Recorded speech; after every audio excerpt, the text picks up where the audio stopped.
여러분 따라해 주시기 바랍니다. 내 조상의 유산을 왕에게 주기를 여호와께서 금하실지로다.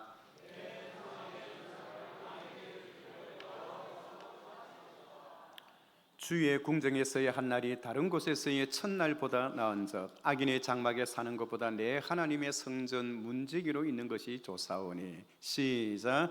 주의 궁정에서의 한 날이 다른 곳에서의 첫날보다 나은즉 악인의 장막에 사는 것보다 내 하나님의 성전 문지기로 있는 것이 좋사오니.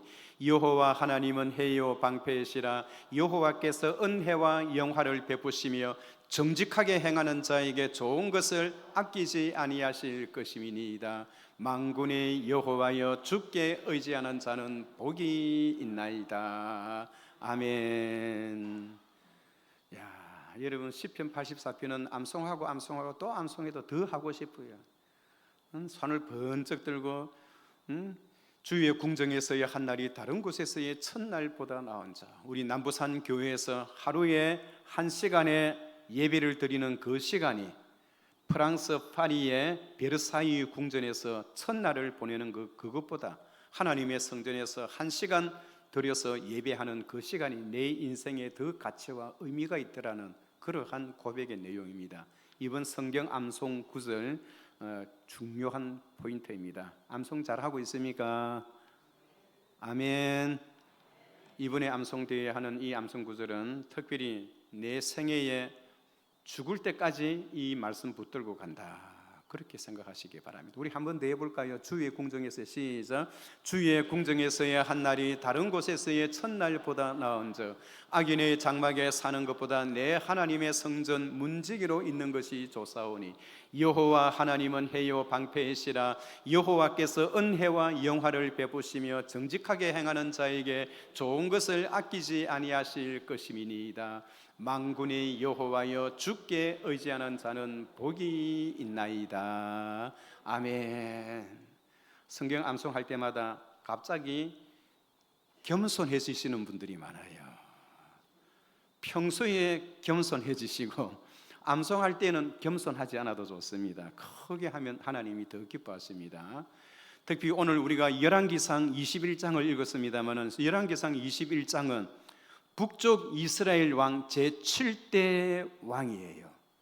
7대 왕이었던 아합 임금이 자기 나라 백성 가운데 아무런 힘도 없고 빽도 없는 나봇이란 사람의 포도원을 갈취하는 사건을 기록하고 있습니다.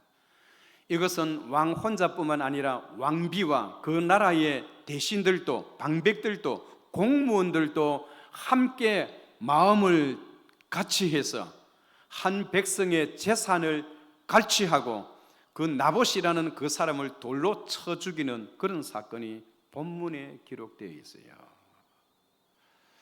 오늘 우리는 이 본문의 사건을 통해서 나봇이란 사람은 왜 그 포도원을 넘겨주지 않았던가, 그리고 하나님은 우리를 인도하시고 보호하시고 이 땅을 통치하시는데 하나님의 성품은 어떠한가, 그것을 우리가 살펴보면서 함께 은혜를 받고자 합니다. 원래 여러분 북쪽 이스라엘은 두 개의 왕조가 있어요. 하나는 오므리 왕조, 하나는 예후 왕조. 오므리 왕조와 예후 왕조, 이 두 사건 속에 이 두 사건만 하더라도 150년의 역사예요.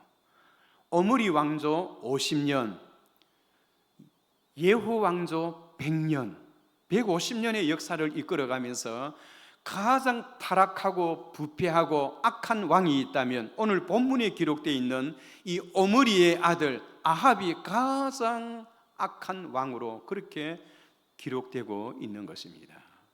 이 아합이란 사람은요, 결혼을 했는데 누구와 결혼을 했느냐 하니까 페니키아의 우상을 섬기는 집안의 딸에게 장가를 들었어요. 페니키아는 원래 이렇게 바닷가를 끼고 있기 때문에 바닷가를 끼고 있는 나라들은 대체로 보면 우상 숭배가 강해요. 그래서 이 이세벨이라는 공주는 시집 올 때에 자기 나라가 섬기던 그 신을, 우상을 들고 시집을 와서 온 이스라엘을 바알 나라로 그렇게 만들어 버렸어요. 그리고는 아합의 딸 아달랴를 남쪽에 시집을 보내면서 그 딸도 우상을 가지고 감으로 인하여 남쪽 유다까지 전체가 다 바알 국가가 되어지는 그런 경우가 있어요. 원래 아합이란 사람은요, 하나님의 말씀에 귀를 기울이지를 않았어요. 과거에 하나님께서 여호수아를 통하여 여리고성을 무너뜨릴 때에 하나님께서 능력과 기적으로 여리고성을 하나님 무너뜨리셨잖아요. 그리고 난 뒤에 하나님께서 하시는 말씀이 무너졌던 여리고성을 다시 재건하지 말라. 누구든지 이 성을 재건하는 자는 기초공사할 때에 장남이 죽을 것이요 문을 세울 때에 막내 아들이 죽게 되리라. 하나님께서 저주를 하셔서 어느 누구도 그 여리고성을 재건할 수 없도록 하나님께서 법으로 만드셨어요. 그래서 세월은 흐르고 흘러서 500년이란 세월이 흘러갔을 때에 아무도 그 무너졌던 여리고성을 건축할 거라고 생각지도 못했어요. 그런데 아합이 자기 아버지 오므리가 왕에서 죽고 난 뒤에 왕위에 오르자마자 제일 먼저 했던 것이 무너졌던 여리고성을 다시 재건하는 거예요. 그것은 저 북쪽에 있는 시리아라는 나라가 끊임없이 이스라엘을 넘나보기 때문에 우리가 만약에 무너졌던 이 여리고성을 다시 재건하게 된다면 우리나라가 큰 방파제의 역할을 해서 저 북쪽의 오랑캐들의 그런 침입을 방어할 수 있는 기간이 되겠다 싶어서 무너졌던 여리고성을 건축했어요. 그 여리고성의 건축을 누가 맡았느냐 하니까 히엘이라는 건축 장관이 맡아서 그 무너졌던 여리고성을 건립하다가 성경에 기록된 대로 기초공사할 때에 그 아들 장남 아비람이 죽고 문을 세울 때에 그 아들 막내 아들 서굽이 그 자리에서 하나님의 징계로 죽임을 당했어요. 하나님은 왜 무너졌던 여리고성을 다시는 재건하지 말라고 했을까요? 사람들이 많이 가나안 땅에 들어옵니다. 가나안 땅에 들어오는데 이 여리고성은 가나안 땅의 길목에 있어요. 500년 동안 많은 사람들이 가나안 땅을 지나가면서 무너졌던 여리고성을 바라보면서 마음속에 하나님이 들려오는, 하나님께서 들려주시는 메시지 복음을 들어요. 무너졌던 폐허가 되었던 500년 동안 잡초가 무성하고 노루의 그러한 놀이터가 되었던 폐허가 되었던 그 장소를 바라보는 순간마다 이 가나안 땅은 어떻게 들어오느냐? 하나님의 능력으로, 하나님의 은혜로 들어온다 하는 사실을 무너졌던 여리고성이 500년 동안 복음의 역할을 감당했던 거예요. 여러분, 오늘날 우리 교회가 해야 할 일이 무엇인가요? 여리고성이 가나안 땅의 입구에 있어가지고 앞을 지나가는 사람들에게 가나안 땅은 하나님의 은혜로 들어오는 곳입니다 라고 무은의 메시지를 전개했던 것처럼 이 땅에 있는 모든 하나님의 교회는 천국의 입구에 있어서 사람들에게 천국은 어떻게 들어가느냐, 착하게 산다고 해서 들어가는 것이 아니요 하나님의 은혜로 예수 그리스도를 믿는 믿음으로 들어갑니다 하고 교회 십자가 그 자체가 복음의 역할을 감당하는 거예요. 믿으시면 아멘 하시기 바랍니다. 여러분, 그러니까 이 교회가 얼마나 중요한지 몰라요. 교회에서 복음 증거하고 영혼 구령하는 그 일도 중요하고 우리가 나가서 한 사람 데려오고 영혼 구령하는 것 중요하지만은 하나님의 교회 그 자체가 바로 하나님의 복음을 증거하는 무언의 복음을 증거하는 거예요. 그래서 저는 우리 교회 십자가 불을 얼마나 소중히 여기는지 모릅니다. 혹시 그 십자가의 불을 보고 밤에 자살하러 이 광안리 바닷가에 왔다가 우리 교회의 십자가의 불을 보고 다시 마음이 바뀌어서 돌아가는 그런 사람도 있어요. 여러분, 하나님의 교회는 천국의 길목에 서서 천국은 어떻게 들어가느냐, 하나님의 은혜로 들어갑니다. 예수님을 믿음으로 들어갑니다. 다른 이로서는 구원을 받을 수 없나니 천하 사람 중에 구원을 받을 만한 다른 이름을 우리에게 주신 일이 없습니다. 이스라엘의 왕인 여호와, 이스라엘의 구원자인 만군의 여호와가 이같이 말하노라. 나는 처음이요 나는 마지막이라. 나 외에 다른 신이 없느니라. 우리 교회가 가만히 있어도 그 자체를 교회 십자가에서 그것을 복음을 증거하고 있는 그런 가운데 있어요.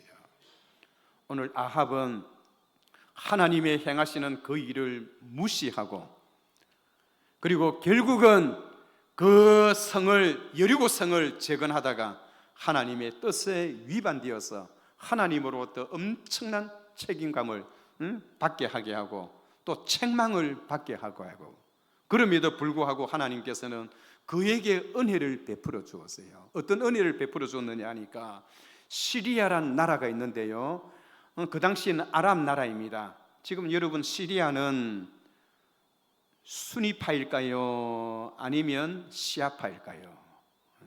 지금 대체로 보면 미국이 지금 이란을 공격하는데, 이란은 시아파의 종주국입니다. 보통 보면 이렇게 수니파와 시아파는 자기들끼리 1400년 동안 지금까지 싸워왔어요. 그런데 외부에서 침입이 있을 때에는 시아파와 수니파가, 다시 말해서 헤즈볼라, 이란의 시아파를 이 헤즈볼라라 하거든요. 그리고 수니파를 하마스라 합니다. 이 하마스와 헤즈볼라가 서로 힘을 합해서 쳐들어오는 세력을 같이 물리쳤는데, 지금은 수니파와 헤즈볼라와 하마스가 같이 되는 게 아니고 완전히 분리되어 있어요. 그래서 사우디아라비아나 쿠웨이트나 그리고 카타르나 주위에 있는 이런 그 아랍 국가들은 거의 다 수니파거든요. 이란을 도와주지를 않아요. 시리아는 여러분, 지도자는 시아파이고 백성들은 수니파예요. 물론 이 성경에 나타났을 때는 이슬람이 생기기 전이었습니다만은 바로 이 시리아가 군대를 이끌고 이스라엘을 잡아먹으려고 쳐들어왔어요. 그때 아합은 그 거센 시리아의 그 군사들을 막을 힘이 없었어요. 그런데 하나님께서 은혜를 베풀어 주어서 두 번이나 시리아의 군대가 이스라엘을 잡아먹으려고 쳐들어왔다가 하나님이 도와주셔서 그 시리아를 두 번이나 물리쳤어요. 그게 20장에 기록되어 있는 내용입니다. 오늘 본문 21장 1절에 보면 그 후에라는 것은 언제냐 하니까, 시리아가 이스라엘을 잡아먹으러 왔다가 두 번이나 실패를 했어요.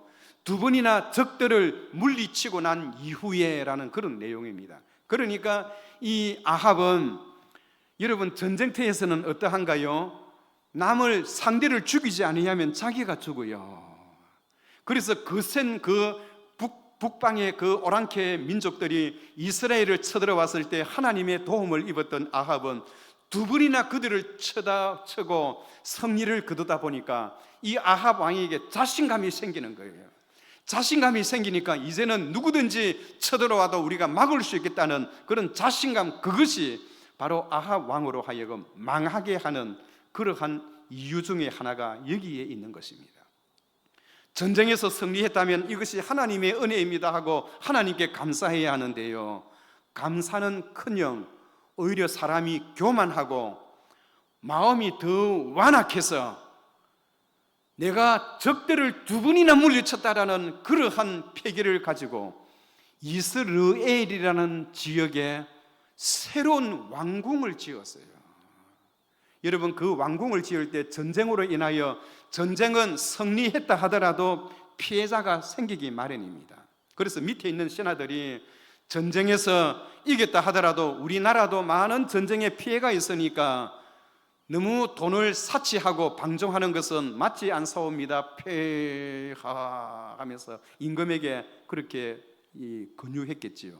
그러나 아합은 그런 건 물리치고요, 이스라엘이라는 지역에 새로운 왕궁을 지었습니다.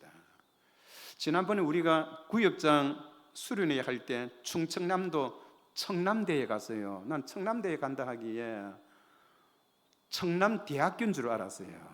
청남대학교가 아니고 청와대예요. 청와대. 우리나라 대통령들이 내려와서 휴가 되면 쉬는 곳이 청남대라 하더라고요. 거기 가보니까 우리 청와대처럼 똑같이 그렇게 만들어서 대통령들이 쉬었다 가는 그 일들을 쭉 적어놓은 것을 보았는데요. 오늘 아합이 자기의 궁정은 사마리아에 있는데 한 번씩 가서 쉴 수 있는 그 궁전을 바로 그 이스르엘이라는 그 도시에 궁전을 지어서 거기에 거주하는 거예요. 너무 좋으니까. 그런데 중요한 것은 아합 왕이 세웠던 그 궁전 바로 앞에 나봇이라고 하는 이 포도원 주인이 있어요. 나봇이라는 평신도가 포도원을 가꾸었는데 이 나봇이라는 사람은 오늘 성경 본문 여기 한 군데만 딱 기록하고 있어요. 그 포도원을 얼마나 잘 가꾸었는지 물을 주고 거름을 주고 돌부리를 쳐내고 그리고 울타리를 쳐고 그래서 정성껏 그 포도원을 가꾸었는데 나봇이 가꾸는 그 포도원에서 나오는 포도알은 다른 곳에서보다도 훨씬 더 맛이 있고 알맹이도 크고 볼 때마다 모든 사람들이 야 어쩌면 저렇게 포도원을 잘 건립할 수가 있느냐라고 부러워할 정도로 사람들에게 칭찬의 대상이 되었어요. 그런데 중요한 것은 그 포도원이 아합이 거하는 바로 이스라엘의 바로 그 지역 궁전 앞에 있었다는 것이 불행의 원인이었습니다. 그래서 아합이 그 앞을 왔다 갔다 하면서 이 아합의 생각에는 여러분 아합이 누구인가요? 이스라엘 350년의 역사 가운데 가장 악한 왕이 아합이에요. 이 악한 왕이 나봇을 불러서 그 포도원을 나에게 팔 수 있겠느냐. 그러니까 아합은 최대한으로 마음을 여는 거예요. 악한 자가 뭐 팔기는 뭘 팔아요? 그냥 죽이고 빼앗아 오면 되지요. 그런데 아합은 양심이 있어서 그런지 몰라도 그 나봇에게 최대한으로 왕으로서 베풀 은혜를 베푼다는 생각에 너가 필요하다면 이 땅을 현시가보다 더 많이 줄 테이니까 이 땅을 나에게 팔아라. 그렇지 아니하고 너가 필요하다면 다른 곳에 더 크고 좋은 땅을 내게 줄 테이니 그 땅을 나에게 양도해 주면 어떻겠느냐 하고 평신도였던 힘없는 한 백성에게 왕이 사정하다시피 그에게 한번 물어보는 거예요. 여러분 만약에 여러분 같았더라면 어떡할까요? 글쎄요 집에 가서 집사람하고 한번 의논해 보겠습니다.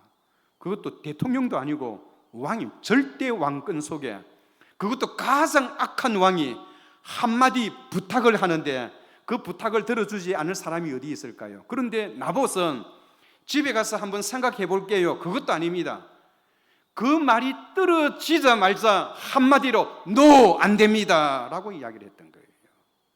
그러니까 아합은 그 소리를 듣고 굉장히 자존심이 상하고 자기에게 은혜를 최대한으로 베풀어서 필요하다면 그 땅값을 더 비싼 땅값에 그리고 더 좋은 다른 곳에 더 좋고 더 큰 땅을 준다고 하는데도 불구하고 임금이 부탁을 하는데 그것을 싹 얼굴을 바꾸고 한마디로 생각해 볼 겨를도 없이 그 소리가 떨어지자마자 NO! 안 됩니다 폐하 바로 놓는 거예요. 그래서 아합은 자존심이 상해서 집에 가서 들어 누워버렸어요. 어떻게 하면 저 포도원을 내 것으로 갈취 할까? 그럴 때 이세벨 그 왕비가요 한 나라의 왕이라는 자가 백성의 그 재물을 그것도 빼앗지를 못하고 왕이라 할 수 있겠나이까 하면서 허위 문서를 작성하는 거예요. 여러분 이스라엘이 있고 이스르엘이 있어요. 이스라엘은 나라 이름이고 이스르엘은 그 지역 이름입니다. 호세아서에 보면 호세아가 장가를 들어서 이 고멜과 결혼했을 때 첫 번째 아들 이름을 이스르엘이라 하라고 했잖아요. 그 이스라엘이 바로 이 지역이 나봇의 포도원이 있는 바로 그 지역입니다. 그러면서 이세벨은 허위 문서를 작성하고 거기에 왕의 도장을 찍어서 이스라엘 지역에 있는 공무원들에게 고위 관리들에게 편지를 보내어서 이 나봇이란 자가 하나님을 저주하고 왕을 저주했다는 거짓된 문서를 보내어 가지고 재판장에서 불량배 두 사람을 증인으로 세워서 그걸로 하여금 돌로 쳐 죽이라라고 그렇게 편지를 보내었어요. 그 편지를 받았던 고위 관리와 그 판사들은 이세벨이 보내주는 그 편지를 보고 그대로 실현해서 그 재판석에서 그 나봇을 돌로 쳐 죽였습니다. 돌로 쳐 죽였을 때 그 머리에서 핏방울이 뚜두둑 떨어지고 죽어가던 그 자리에 개들이 나타나서 나봇의 그 피를 핥아먹었어요. 그때 엘리야 선지자가 나타나서 바로 아합에게 이야기를 합니다. 오늘 나봇에 흘렸던 이 피를 핥아먹었던 이 개들이 너의 피도 똑같이 핥아먹게 될 것이다. 그리고 너뿐만 아니라 너의 처와 너의 자식들과 너의 후손들이 오늘 나봇이 죽었던 이 자리에서 완전히 멸문지하를 받게 될 것이다 하고 엘리야 선지자가 예언을 했어요. 여러분, 우리 하나님은 어떠신 분입니까? 우리 하나님은 사람의 행위대로 철저하게 심판하시는 분이세요. 믿으시면 아멘 하시기 바랍니다. 하나님 앞에 악을 행한 자는 하나님께서 그가 행한 대로 하나님이 그렇게 심판하시는 분이에요. 그리고 하나님은 어떤 분이십니까? 인간의 일거수 일투족을 다 살피시는 하나님이에요. 그 이세벨이 남편과의 대화 속에서 거짓된 문서를 작성하고 거기에 거짓된 도장을 찍어서 보내는 그 장면을 하나님께서 보고 계셨어요. 여러분, 우리 하나님은 어떤 분이십니까? 모든 것을 알고 계시는 분이에요. 모르는 것이 없는 하나님이에요. 어느 만큼 아시느냐? 우리 인간의 생각과 우리의 마음에 무슨 생각을 하고 있는가 그것까지 다 알고 계세요. 한 나무가 자랄 때에 나무가 뿌리를 내리잖아요. 뿌리를 내리는데 그 뿌리가 영양분을 흡수해서 줄기를 찾아서 저 위에 있는 제일 꼭대기에 있는 나무 잎에까지 영양분이 어떻게 전달되어지는가 그것까지 우리 하나님은 다 알고 계시는 분이에요. 우리의 몸속에 어떻게 병이 생기고 어떻게 사람이 죽게 되는가 그 과정을 하나님께서 다 알고 보고 계신다는 거예요. 그러므로 여러분, 우리는 하나님을 두려워하고 하나님의 행하심과 하나님의 전지전능하심을, 하나님의 무소부재하심을 늘 인식하며 살아가는 우리 모두가 되시기를 주의 이름으로 축원합니다.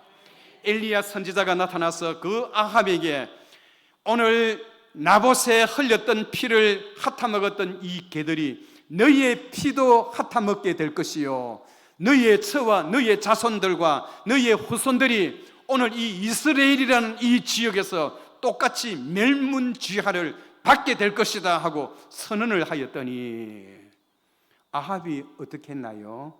오늘 본문 뒤에 보면 27절 이하에 보면 기가 꺾였어요. 그리고는 옷을 입었는데 회개하는 사람들이 입는 옷을 입고 하나님 앞에 회개하는 흉내를 좀 내었어요. 그래서 이 오만하고 교만하고 방자하게 백성들의 재산을 그런 식으로 갈취했던 이 아합의 그런 행위를 하나님이 심판하신다고 엘리야가 예언을 하였더니 그 소리에 기가 죽어서 하나님 앞에 회개를 하는데, 여러분, 아합이 진정한 회개를 했을까요? 아니에요. 회개하는 척 하였지만 그 다음 날 또 하나님의 종들을 또 핍박했어요. 하나님의 백성들과 하나님의 세웠던 종들을 핍박하고 그들을 죽이고 돌로 쳐 죽이게 하던 그런 만행을 저질렀습니다. 그런데도 불구하고 우리 하나님이 어떻게 행하셨느냐? 그 아합이 회개의 옷을 입고 하나님 앞에 회개하는 척하는 그 모습을 하나님 앞에 보이자 하나님께서 어떻게 하시느냐니까 아합을 불쌍히 여겨서 엘리야 선지자가 예언했던 그 예언이 지금 당장 이루어지지 않게 하고 그 시간을 조금 연장시켜서 그의 자손들에게 갔어야 그 일이 일어나도록 하나님께서 은혜를 베푸셨어요. 사랑하는 성도 여러분, 우리 하나님은 어떤 분이십니까? 특히 시편 81편 15절에 보면 하나님을 미워하는 자는 복종하는 채라도 할지라도, 하나님을 사랑하지 않는 자가 그래도 나는 하나님 사랑합니다 그 행위로, 물론 하나님은 우리가 진정으로 마음을 다하고 너희는 옷을 찢지 말고 마음을 찢어 나 여호와께로 돌아오라, 이제라도 울며 금식하며 하나님 앞에 돌아오라 했던 그 하나님은 우리의 중심을 보시는 하나님이세요. 그런데도 불구하고 우리 하나님은 그가 진정으로 회개하지 아니하였다 하고 회개하는 흉내만 내었다 한다 할지라도 하나님이 그를 불쌍히 여겨서 하나님의 심판을 조금 더 뒤로 연장시켜 주시는 분이 우리 하나님이세요. 히스기야가 하나님 앞에 간절히 기도했을 때 그의 기도를 하나님께서 들으시고 15년의 생명을 연장시켜 주시고, 니느웨 성에 대한 하나님의 심판의 불이 떨어져서 이 나라를 멸망시킨다 할 때에 요나 선지자가 가서 근성으로 하나님 앞에 그렇게 말씀을 전거했는데, 근성으로 외친 말씀인데도 불구하고 그 나라 임금으로부터 짐승에 이르기까지 3일 동안 금식하며 회개하는 그 모습을 보고 하나님께서 150년의 역사를 더 연장시켜 주셨던 그 하나님, 여러분 요나가 오늘 열을 높여서 진정으로 그렇게 말씀을 외쳤을까요? 그렇지 않아요. 원수의 나라가 망하기를 바라는 마음에서 자기 사명감을 다하기 위해서 이 땅에 하나님의 심판이 있을 것입니다 하고 그 말만 하고 지나갔는데, 여러분 온 나라 백성들이 회개하여 150년의 역사를 연장받았어요. 사랑하는 성도 여러분, 우리 하나님은 어떠하신 분이십니까? 우리의 조그만 모습이라도 하나님 앞에 회개하고 하나님을 사랑하는 그 마음이라도 보이면 하나님께서 은혜를 베풀어 주시는 거예요. 그렇다면 총결론적으로 나봇은 왜 그 포도원을 지키기 위해서 자기 생명까지 내어놓고 NO! 왕이 말하는데 한마디로 NO! 했던 그 이유가 무엇인가요? 그것은 레위기서 25장 23절부터 28절까지 보면 온 땅은 다 내 것이라, 이 땅을 어느 누구에게도 양도하지 말 것이며 팔지 말지어다 하고 하나님께서 선언하셨어요. 나봇은 하나님이 명령하셨던 그 명령 한마디를 지키기 위해서 자기에게 돈을 더 많이 준다고 하는데도, 아니 다른 곳에 땅을 더 많이 준다고 하는데도 불구하고 한마디로 NO! 임금 앞에서 NO! 그렇게 거절했던 거예요. 여러분, 우리가 신앙생활을 한다고 하는 것은 하나님의 말씀에 따라 살아가는 것이 믿음 생활이에요. 오늘 저와 여러분들은, 우리 모두는 신앙생활의 모습이 우리의 어디에 주관을 이루고 있는가요? 교회는 왔어요. 교회는 왔지만은 말씀은 듣지를 않아요. 교회는 왔어요. 그러나 예배 장소에는 참여하지를 않아요. 교회는 왔어요. 성경 공부 시간에는 참여하지를 않아요. 우리의 모든 신앙생활의 관점은 하나님의 말씀을 따라가는 것이 우리의 믿음 생활의 가장 중요한 핵심이 될 것입니다. 오늘 이 나봇은 자기 생명보다도 하나님께서 그에게 주셨던 그 기업을 더 소중히 여겼던 것입니다. 오늘 저와 여러분들에게 있어서 기업은 무엇인가요? 우리 부모님으로부터 물려받았던 재산, 그것도 기업이라 할 수 있지요. 그러나 우리 하나님이 우리에게 주신 기업이 있어요. 그것이 무엇인가요? 우리의 신앙과 믿음입니다. 우리의 신앙과 믿음을 우리의 생명보다도 더 귀하게 여기고 순교의 정신과 순교의 각오로 살아가는 우리 모든 성도님들이 되시기를 주의 이름으로 축원합니다.